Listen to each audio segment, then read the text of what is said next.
on the phone once again. $230,000, and that will now let us bring out the 1931 Miller Bose Seal Fast Special winning car at Indy in 1931. The pride of the Monterey Historic Week is this 1931 Miller Bose Seal Fast Special. This is the actual 1931 Indianapolis 500 winner. Miller 122 cubic inch engine bored out to 151 cubic inches. That was the maximum displacement allowed. It ran 8 of 10 Indy 500 races in the 1930s, and of course most significant and known for its win in 1931. I'm expecting this car to fetch in excess of 7 figures. Wow. In the late 1940s, this car was still showing up at the Indianapolis Motor Speedway, but on its final 2 qualifying attempts, it was a bit too slow and failed to make the race. But by that time, of course, it's just legendary. A little bit on historical importance was already established. Yeah, no doubt. A little bit on Louis Schneider, the winning driver that year, former Indianapolis motorcycle cop, who ended up winning the 1931 National Championship, and that really is a little bit misleading perhaps because there were only a handful of races and they were awarding points by the mile back in the day. So you win a 500-mile race, you get a lot of points. And actually in that 1931 race, as you see the bid to $500,000 here, Billy Arnold was the defending champion, the 1930 winner. He actually crashed and allowed Louis Schneider to take the lead and won to win the race, 1931. And his riding mechanic, Jigger Johnson, one of 2 riding mechanics to win the 500, and he won the other time with Wilbur Shaw in 1937. The first Indianapolis 500 winner, Ray Haroon, lived a long and storied life, and for the rest of his life, he said, you know, when we won the race in 1911, he said, we didn't know what it was going to be. Yeah. We had no clue what it was going to turn out to be, but by 1925, 1935, that's just about the era that started to change, and even the drivers started to say, you know, this is going to be something. This is not just another long-distance race. This was the 1931 race was the 19th Indy 500, and we are at $1 million on the bid on this car, guys. Called 7 figures, an even cool $1 million for this historic Indy 500 winner from 1931. And check this out. Louis Schneider picked up $29,500 for winning the race in 1931. And if you see on the side of the car there, Bose Seal Fast, a very, very early example of product sponsorship at the 500, and we all know where racing has gone now. $1.3 million. $1,500,000, Greg. Yeah! Wow.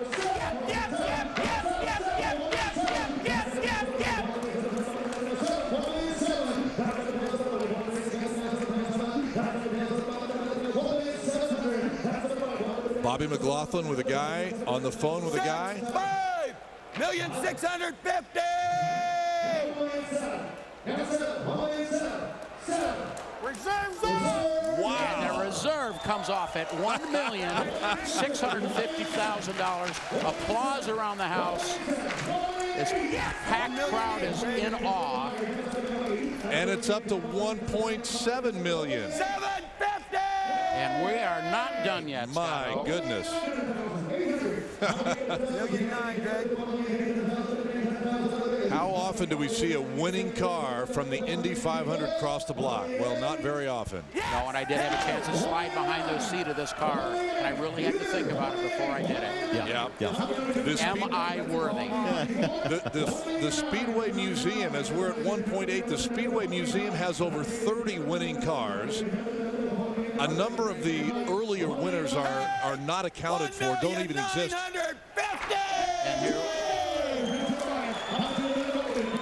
And a few of the cars are still in private collections, and this one's about to change hands.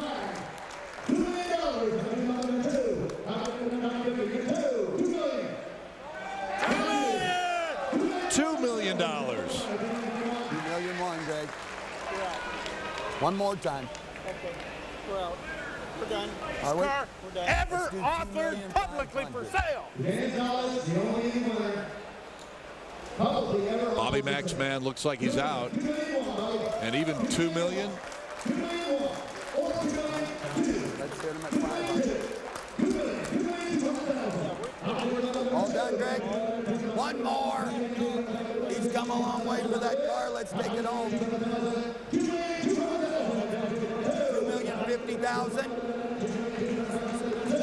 Is he? Thank you. Dana's headed back. It's going away, Greg. It's going away. It's going across Got the a buyer. It's going away. It's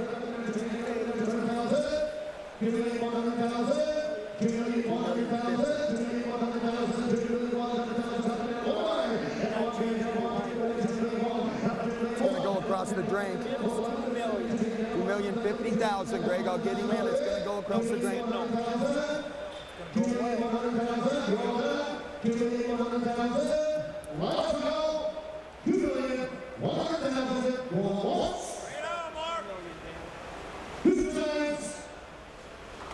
Last chance.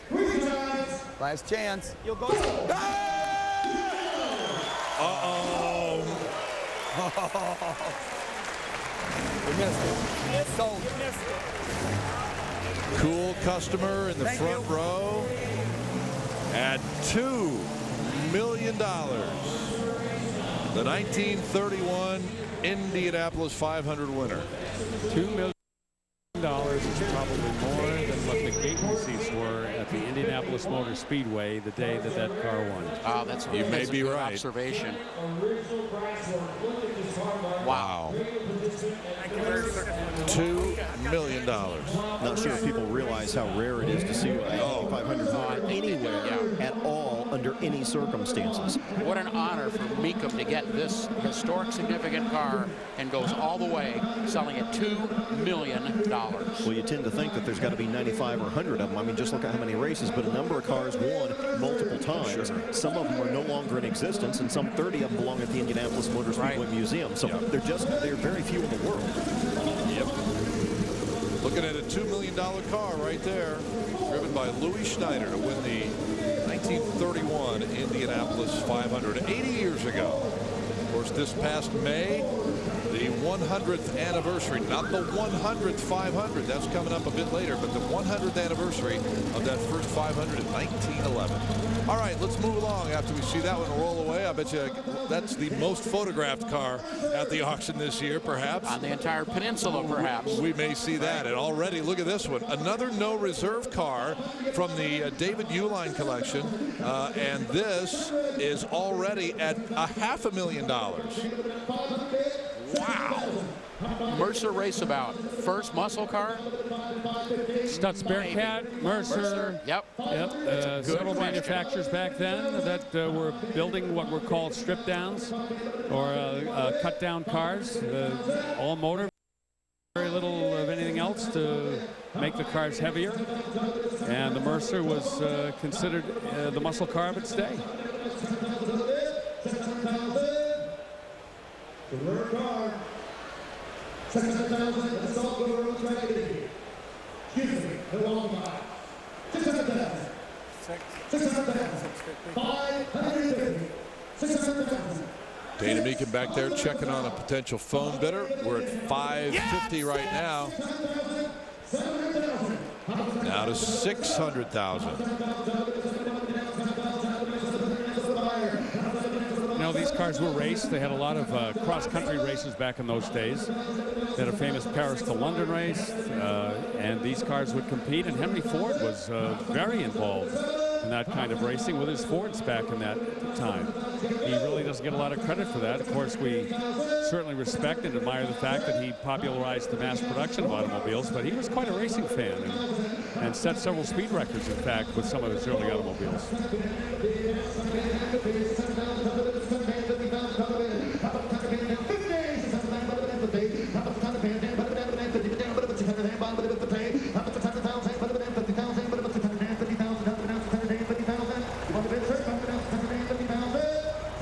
$600,000 on a 1912 Mercer Raceabout. Not quite enough. $600,000. The bid goes on. All right, and we will move along. 1926 Hispano Suiza Help me out with that one, Stephen. Well, you got it right. It was a Spanish company, and they started out in about 1904, and they made trucks because in Spain they were largely an agrarian company at that point in time, and that's where the money was at. Now, I'll give you more history on Hisso in just a moment, but take a look at the original work on this. They put paint job on it. They put just a few replacement parts, but basically, this car is still in its original form, and here's the story behind the H6B and how it came out. After Hisso started building trucks in Spain in 1904, World War I came along 10 years later.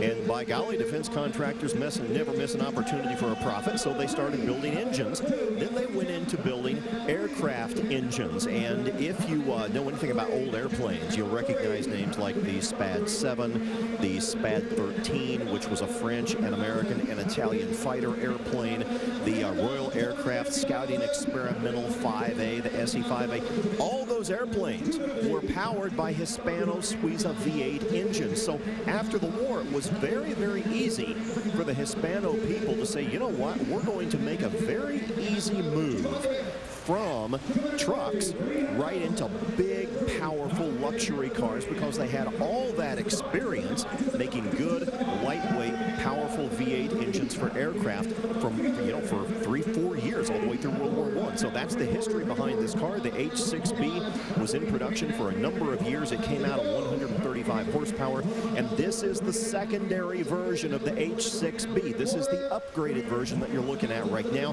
It has closer to 150 and 160 horsepower. That's a lot of ponies for 1926, and this particular model comes from Africa, believe it or not. It was driven in Africa until the 1960s.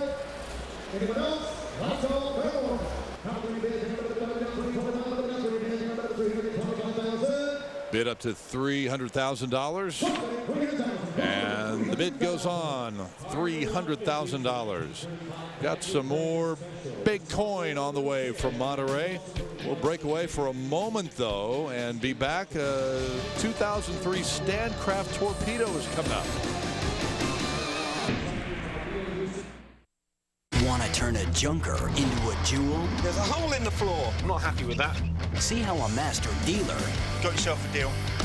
I've got an helper. And makeover magician... That's actually quite a transformation. ...can turn your clunker... Oh, it's a real mess. Look at it. And it does have a few problems, this car. ...into cash. Oh, fantastic. Looks brand spanking new. Just look at it. It's great. Job done. Wheeler Dealers. Wednesday at 8 on HD Theater. Imagine all of your missed opportunities in one place. The winning horse you could have picked. That old flame you should have called. That leap of faith you never took. But there's one opportunity that's too good to miss. The Lexus Golden Opportunity Sales Event with exceptional values on the Lexus IS, but only until September 6th. See your Lexus dealer. Are you ready to save up to 95% on what you want most? Then try Quibids.com, an exciting new way to shop for products like iPads, MacBooks, HD TVs, cameras, appliances, and more. Quibids is a unique auction website. Each auction starts at 0. When someone places a bid, the price increases by as little as 1 cent. On Quibids, you can save up to 95% off retail. That's Quibids.com. Go to Quibids.com now.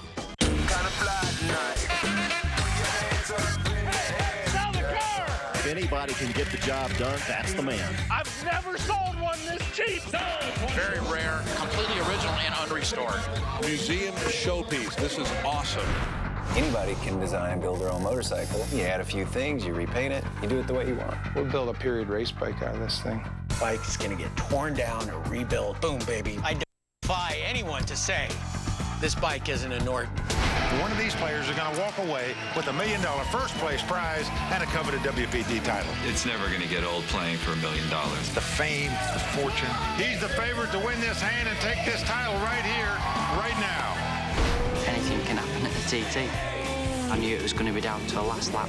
I just thought if I tried to do anything stupid here, I could lose. It was just an amazing feeling. Just fantastic for the team.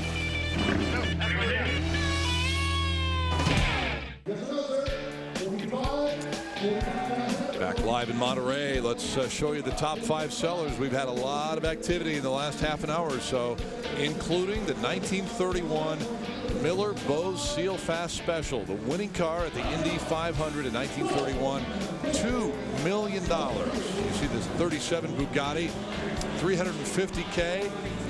1947 Woody a little bit earlier today at $285. And the rest of the top 5, Mecum Monterey 2011. And we anticipate some more big money perhaps from the car that is coming up next. 1960 Maserati Birdcage, and it is front and center, John Craig. You know, there are a handful of cars that racing cars that can truly be called legendary, and this is absolutely one of them. Maserati with their birdcage from this era, the late 50s through the early 60s, dominated this class of racing. It's only a 2-liter 4-cylinder engine. It was built for a specific class. It absolutely dominated racing, and what we are seeing here is the literal resurrection of serial number 2459 by truly the top Maserati expert Steve Hart over in the UK. Restored and prepared this car. It was FIA approved, eligible for vintage racing in September of 2010, and it is absolutely astonishing. This is exactly what this car would have looked like when it was brand new, and it's a real thrill and honor to see something that just is so storied. Virtually every noteworthy race driver from the late 50s or early 60s, Bill, drove one of these birdcage Maseratis. They learn their craft in cars like this, a sports racer. Right. And with the hood open like that, you got the opportunity to see the frame with all the intricate cross members and the struts, which gives this car its birdcage moniker. You get another shot of all of that metal work as you take a look at the interior. You go right down the line. Drivers like Phil Hill and Sterling Moss and Maston Gregory, Gaston Andre, John Fitch, the list goes on and on. Competed in cars like this, won races in automobiles like this. Tremendous racing provenance, and an automobile that, as you say, John, goes into the pantheon of legendary race cars that have legends that endure to this day. Yep. $900,000 on this car. Dana Mecum's looking back to the back to see if he's got a phone bidder.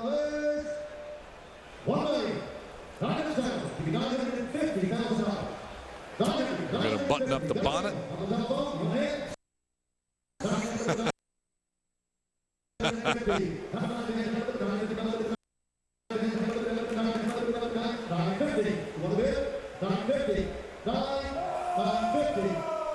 We've got a phone bidder. Did you tell him what we got to do? Okay, got to take it up. Carroll Shelby raced in these before he retired because of his heart problems. Did he autograph the glove box? You know, he missed this one. We got to put a call in. I'll dial him up right away. Good. Up to $1 million now.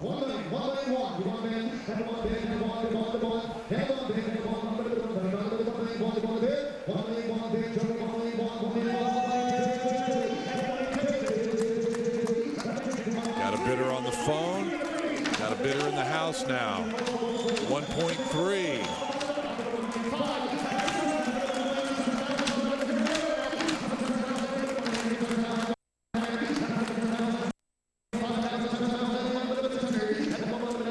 Five-speed transmission, Dunlop four-wheel disc brake, state-of-the-art, 1960 sports racer.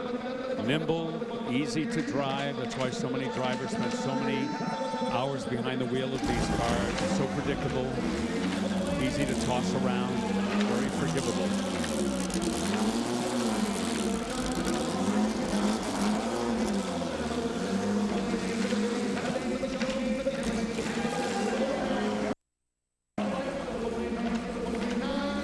Going to give maybe that Indy 500 winner a run for its money.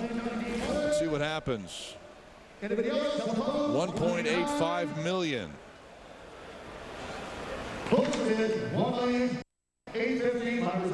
Wow. Well, they got close. And it's not going to be close enough. $1.85 million. The bid goes on. Oh, wait a minute. They're asking Frank if he's going to give his phone bidder a little bit more. Nope, it's going to go on. Bid goes on, and the Maserati birdcage at $1.85 million. Well, you know, a number of the boats we've seen have been vintage from way back in the day, back in the teens and 20s. But Stephen, you've got one that's on the block next from 2003. Lot S152 is a 2003 Stancraft 29-foot torpedo, and quite possibly one of the most aesthetically pleasing, beautiful, delicious boats ever to grace the water. It is a true runabout with twin aft cockpits, but let's start up here. You know where this came from? Out of a Dodge Viper. 550 horsepower right there to make this thing go really, really fast. And we have twin cockpits. Of course, the pilot is up here. And what they've done with the rear cockpit on the torpedo is actually given it quite a bit of space here. A lot of leg room, time, and the ability to really stay out here in the sun and enjoy the wind and so forth. In fact, this kind of has what I call the alcohol effect, Bill. Any woman you put back here in a bikini looks twice as good as she would in any other circumstance.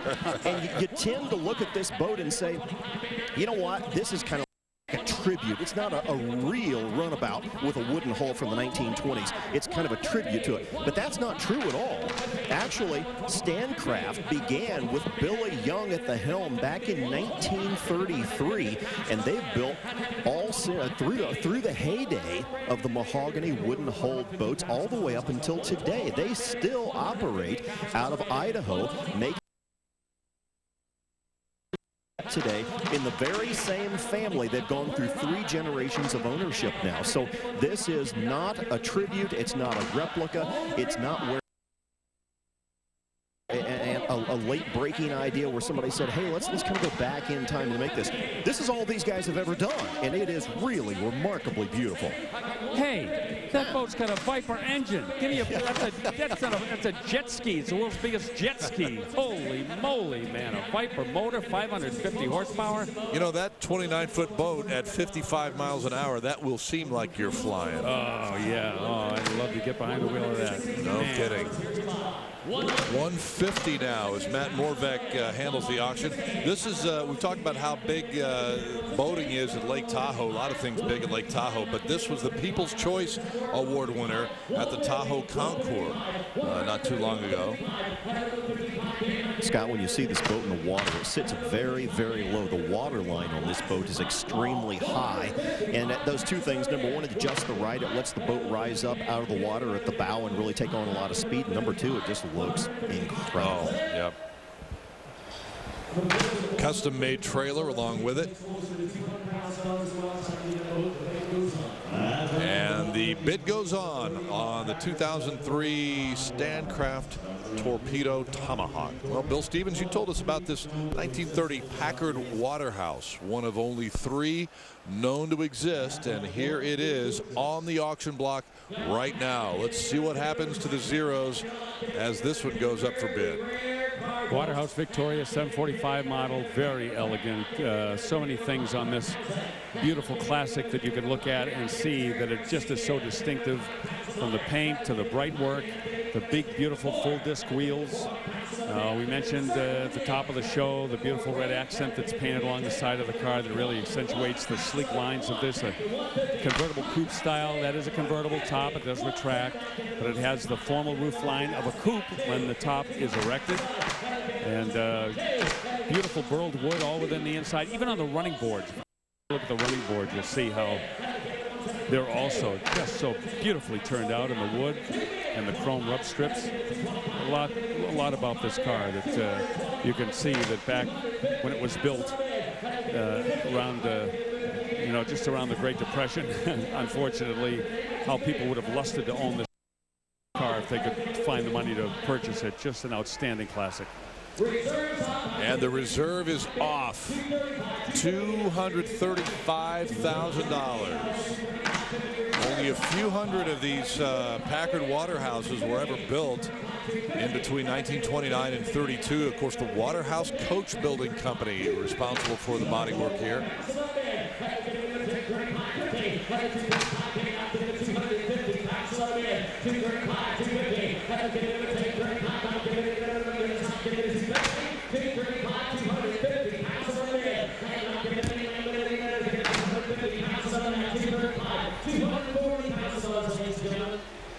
Going a long ways to drive the wheels off your car until you find another one of these. 235, 240 pounds is on the man. 235, 240 pounds is on the man. Well, that's a classic look, isn't it, John? Boy, I'll tell you, that car is just astonishing in its design. One of the most unique features of this car, especially for the era, are those big spun aluminum disc wheels. That is astonishing, and they're absolutely polished to a high luster. You could easily see that car on the cover of one of the Monterey guys out here during Pebble Beach week. Well, yeah, absolutely. And Matt Morvac hammers it. It sells for $235,000. Beautiful. And that is a fitting way for us to take a break here for just a moment. We'll step aside. We've got a lot more coming up from Monterey in just a moment. Can your touch-up paint do this? Ours can. Introducing the Dr. Color Chip Paint Chip Repair Kit. Rated #1 by the Wall Street Journal. Just dab, smear, and blend the paint. It's that easy. Simply go to drcolorchip.com. Select the year, make, and model. Find your factory-matched color code and order the kit you need. Go to our website now and see more photos and reviews. Order now at drcolorchip.com. That's drcolorchip.com. Are you trying to sleep with someone who sounds like a chainsaw? Now there's a brand new solution that thousands will use tonight to stop snoring instantly, and you should too. Introducing Z Quiet. It's comfortable and easy. Just place it in your mouth for instant results.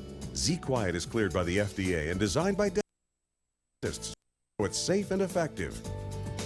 Snoring can be unhealthy and is caused by a narrow airway. This produces noise and prevents deep, restful sleep. Z Quiet gently positions the jaw slightly forward to widen the airway. Not only will you stop snoring instantly, but you'll wake up feeling rested and refreshed. Z Quiet will put you in each other's arms again. Z Quiet's like magic. Literally, as soon as he puts it in, the snoring's gone. Now you can try Z Quiet for 30 days for only $9.95, and that includes the shipping. We promise that if Z Quiet doesn't completely solve your snoring problem the very first night, send it back and never pay a penny more. Call this number or visit zquiet.com and reserve your Z Quiet right now. It really works. Let the games begin. Your family's favorite show is back. Join the Hub for a brand new season of Family Game Night with all new episodes and all new games that are bigger. And that's it. That's the win. And brighter. And all you got. Grab your family and get in the game. It's on. Family Game Night. A brand new season premieres Friday, September 2nd at 7 p.m. Eastern, 4 Pacific, only on the Hub. Want to turn a junker into a jewel? There's a hole in the floor. I'm not happy with that. See how a master dealer Got yourself a deal. I got an alpha. and makeover magician That's actually quite a transformation. can turn your clunker Oh, it's a real mess. Look at it. And it does have a few problems, this car. into cash. Oh, fantastic. Looks brand spanking new. Just look at it. It's great. Job done. Wheeler Dealers, Wednesday at 8 on HD Theater. There you see a pretty good stable of valuable automobiles, including right in the middle of your screen that white machine with the red Bose Seal Fast logo on the side. That is the 1931 Indy 500 winner that sold not too long ago for $2 million. And a lot of folks taking a good close look at that one. Look at it while you can. You might not see one like it for a long, long time, John. How about a 1957 Mercedes-Benz 220S Cabriolet, the S standing for Super. Let's see where this one goes. It's already at 55 grand. Yeah, Mercedes-Benz really having a very distinctive styling cues. They are instantly identifiable starting back in the 50s, and that same design theme holds through all the way through today. The most desirable of the regular sedan type Mercedes-Benz is in fact the convertible versions. This one being in really good condition, being primarily an original car that's had a new interior and new paint. It's a 3-speed transmission. It's a 6-cylinder inline, 2.2-liter straight 6, great engine, super reliable, run great on today's pump gas. This is truly a modern classic by any standard, Bill. And these are collector grade. You see they were a 62.5. It doesn't look like anything that outrageously spectacular in terms of style or performance, what have you. But these Mercedes cabriolets from the 1950s, 1960s, they definitely have an enthusiast audience out there, and the market on these cars continues to creep upward.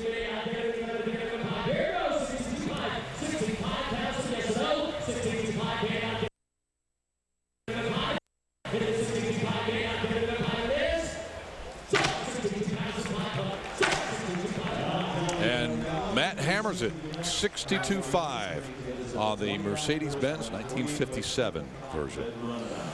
Well, how about another boat? A little bit of watercraft for us. There you see it, Chris Craft, 1928 vintage, a triple cockpit runabout. Stephen Cox. Christopher Columbus Smith certainly made his mark all the way back in the early part of the 20th century. He started Chris Craft boats, and they are still some of the most highly desirable and sought-after boats ever to grace the water. And this particular model is extremely rare. There were only about 180 of them ever built. The history of this particular boat is just fantastic. First of all, it goes back to its delivery in the summer of 1929 to a family that lived in San Francisco and vacationed out on Lake Tahoe. They took the boat out to Tahoe, plunked it down in the water, had a lot of fun tooling around in it, and they decided they wanted to go racing. So they took it out the following summer on July the 4th, 1930, and entered it in what was called at the time the Tahoe Tavern Race, and they won the 225 horsepower class. So this boat has some racing history, and of course, it's one of the most luxurious boats on the water. Chris Craft still operates to this day. There have been some changes in the company, some changes in ownership and so forth, but this really truly harkens back to the Tahoe era from really between the wars, from 1920 to about 1938 or 39 was the heyday of the beautiful mahogany boats that were all over the water and still can be seen on Lake Tahoe to this day on occasion. So this is a wonderful, wonderful example. 29 feet long, a triple cockpit runabout that is now powered by a Chrysler 440. Yeah, Steve, what are your thoughts about a 1929 vintage Chris Craft boat being powered by a modern powertrain? That engine, that Chrysler 440, putting out about 330 horsepower. It's had all the modifications for marine use. What are your thoughts about modern engine in a vintage boat? You know, they're so hard to find, the original marine engines. And the truth of the matter is, John, a lot of the engines that were originally used in these were warm over Chryslers, and they had an automotive background anyway, so we are not completely spoiling the show by abandoning that and going with a modern Chrysler 440. There is what you could say historical precedent in a loose manner for it. It needs a Viper engine. There you go. Blown Hemi, baby in there. Blown Hemi. Well, at 110,000, the reserve comes off and hammers at $110,000. How about that? Sold. All right. In the books there, and we are anxious to put the first Dallas event in the books, and it is coming up in October. We'll be able to do that as we head to the Dallas Convention Center in Big D. And if you would like to bring your car to sell at the auction there, sign up now, consign now. We're expecting a great lineup of vehicles in Dallas, and you can head to Mecum.com to get a preview of what's coming up 6th, 7th, and 8th of October of this year. We've got to do next month in St. Charles, and then we head south to Dallas. Looking forward to our first trip to Big D. Why, it's a big day. My, oh yeah. Why, it's a big day. little A double L A, big D little A double L A, big D little A double L A. Yes. Whoa! $320,000 on a 2005 Porsche Carrera GT, the super high-end exotic that Porsche built just about the time that Lamborghini was doing the Murcielago. And you had the McLaren F1, and you had the Mercedes McLaren SLR. And here is the equivalent in the Porsche Camp with a 615 horsepower, 6-speed Carrera GT. At one time, the most desirable Porsche ever built, and 335. Nobody's turning their nose up at this either. How did you get from that song to this Porsche so quickly and smoothly, Mr. Stevens? That's why they call me the magician.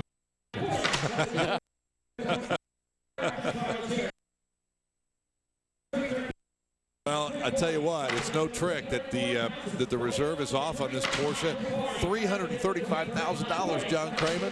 Yeah, I'm about ready to jump out of my seat. That's a lot of money, but I'll tell you, this is a tremendous on a car. Bill hit it right in the head when this car is made to compete with the world's top supercars. And this one only with 1,550 miles. It's a one-owner car, fully documented, and it sells. Goes big money. $35,000. And it is our number 3 seller of